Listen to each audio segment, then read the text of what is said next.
మీరు ఇప్పటివరకు ఎన్నో రకాల నేరాలు వినే ఉంటారు. కానీ సినిమా సెట్టింగ్ లెక్క చేసి దందా చేసిన సంఘటన మాత్రం ఇప్పటివరకు ఎప్పుడూ వినుండరు. సాధారణంగా ఇలాంటి చట్ట వ్యతిరేక కార్యక్రమాలు చేయడానికి ఎవరు అంతగా ధైర్యం చేయరు. కానీ ఓ వ్యక్తి ఏకంగా పోలీస్ స్టేషన్నే సృష్టించి సంవత్సరం పాటు దందా చేసిన ఘటన తాజాగా వెలుగులోకి వచ్చింది. పూర్నియా జిల్లాలోని మెహనీ గ్రామంలో రాహుల్ కుమార్ షా అనే వ్యక్తి ఓ ఫేక్ పోలీస్ స్టేషన్ని ప్రారంభించేశాడు.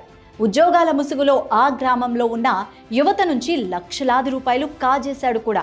అయితే గ్రామీణ రక్షాదళ్ రిక్రూట్మెంట్ పేరుతో కానిస్టేబుల్, చౌకీదార్ల అక్రమ నియామకాలు కూడా చేపట్టాడు.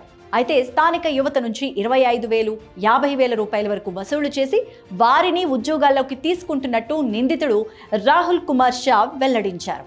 ఇక వారికి పోలీస్ యూనిఫామ్స్, లాఠీలు, నకిలీ ఐడి కార్డ్స్ సైతం అందజేసేశాడు. వారితో పెట్రోలింగ్ చేయించడం, లిక్కర్ అక్రమ రవాణాపై దాడులు చేయించడం ఇలాంటివన్నీ కూడా చేసేశాడు.